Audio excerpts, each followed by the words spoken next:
Well, at the end of season 2 of Justice League, Star-Crossed, we pretty much blew everything up. We wrecked the Watchtower, kicked Hawkgirl out of the league. They're in pretty bad shape. I mean, they did say that they were going to band together and continue on, but they weren't really sure how they were going to go about that. Actually, when I was writing the last part of Star-Crossed, I thought that was the end of the show. We definitely had some issues we had to deal with in the next season, if we were going to get in a next season. The network came back and said they wanted to do more shows. Near as I can figure, we thought, well, we've got this 2-part thing with this cast under control. We know how to make good ones. Let's blow it up and do something completely different.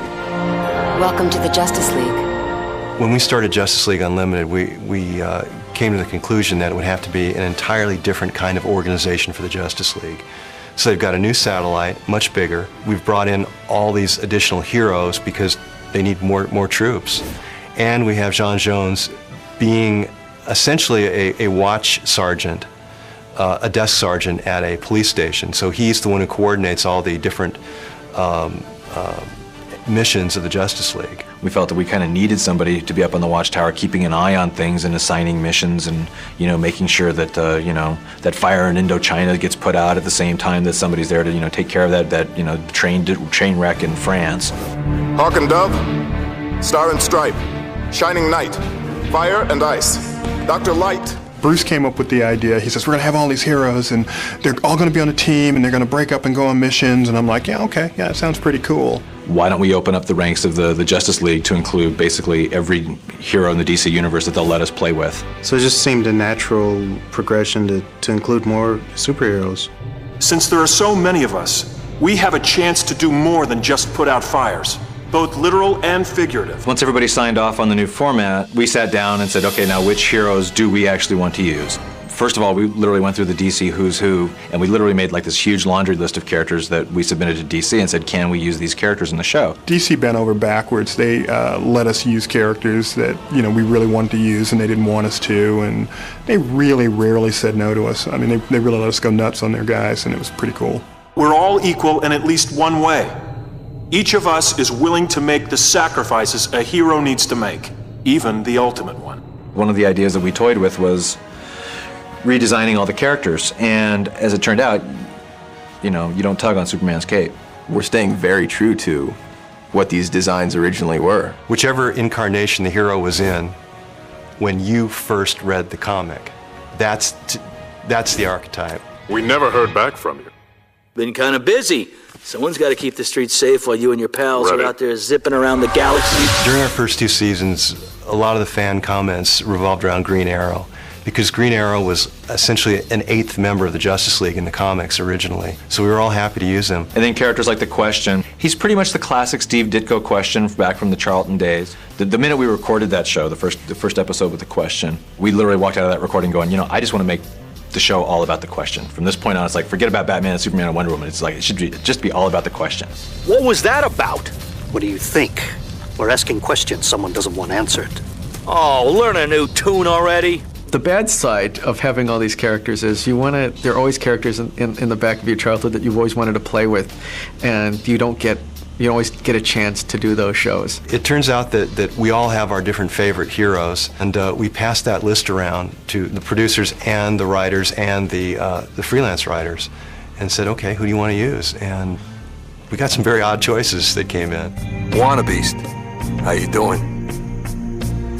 My legs are fine, as is the rest of me. Up here... Whoa, she's got the fire of the cheetah in her. So we just picked the ones we liked the best, the ones who we knew had more of a backstory. There are a lot of really cool characters that we wouldn't have had time to work into the old format that we get to see animated, for the first time. I think half the joy of watching the show is being able to pause it and look who's way in the background of that shot and say, look at that, that's Booster Gold hanging out with Gypsy back there. Theoretically, John has some plan in mind when he teams up this one with that one, and their powers will complement each other, although often he does it for psychological purposes, so that one will teach another a lesson. Sometimes there's clashes, sometimes there's fun, personality-wise. It's just fun to watch that go down, and that's where the drama is. Why don't you take the stick out, Corporal? Captain. You've got Captain Atom, who's very military and does things by the book on one side, and you've got Supergirl, who's impulsive on the other side, and it allows you to explore a lot of the internal conflict externally. When we decide which members of the 40 will go off on an adventure, it's a little bit like cooking. If you don't know too much about cooking and you'd like to do it, what ingredients would go well together, and you kind of guess. It's time to try a new path. And what path is that? Peace. Not really my thing. The casting process goes like this. Whenever we have a script come in, we'll sit down with Andrea Romano, who's our vocal and casting director, and we'll just start brainstorming ideas for the characters. Ultimately, we just try to cast who we think would be appropriate for the part. No universe, however large, however small, is denied to me. Leaving the Justice League was difficult for her. I provided her sanctuary, a place to meditate on her life and future. Then we're looking at the big nightmare of nanotechnology. A machine that could build clones of itself out of atoms of anything. They nail these characters. They understand them inside and out. They really, really do. And Andrea's really great at directing, and Bruce really knows exactly what he wants. We're gonna use every bit of power we have left in our rings. Take one last shot at the android. A blast like that could destroy half the planet. Half a planet's better than none. During the first 2 seasons, we stuck to dramas and a format that we didn't really want to violate too much. You know, big villains, big fights. And after 2 seasons of that, some of the writers just said, let's have a little fun now. So some of the stories are quieter and some of the stories are simpler. And there's still some that are still quite epic. You know, we're still managing to squeeze a whole lot of action into, you know, a little 20-minute story. But it's definitely a much more open framework to you know, generate story ideas.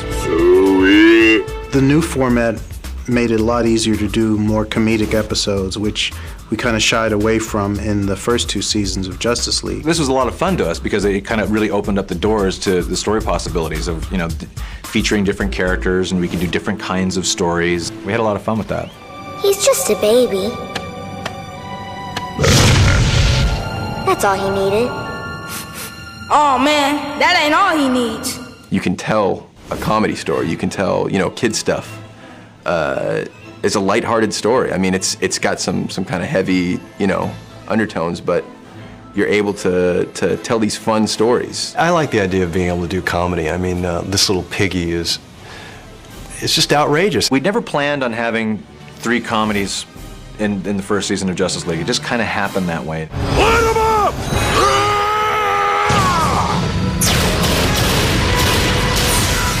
In general, the people around here don't have to force themselves to be creative.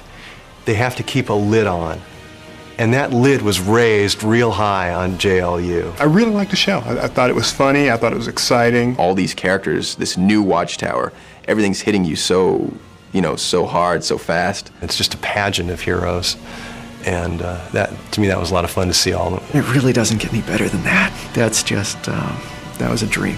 It's no holds barred at this point. All the gloves are off. You've got every single character you've ever wanted to see animated, you're now able to see. Might get to, you know, feed my, you know, my inner geek fix and get to see some of these heroes that I've liked for, you know, basically all my life. I get to see them animated and in action.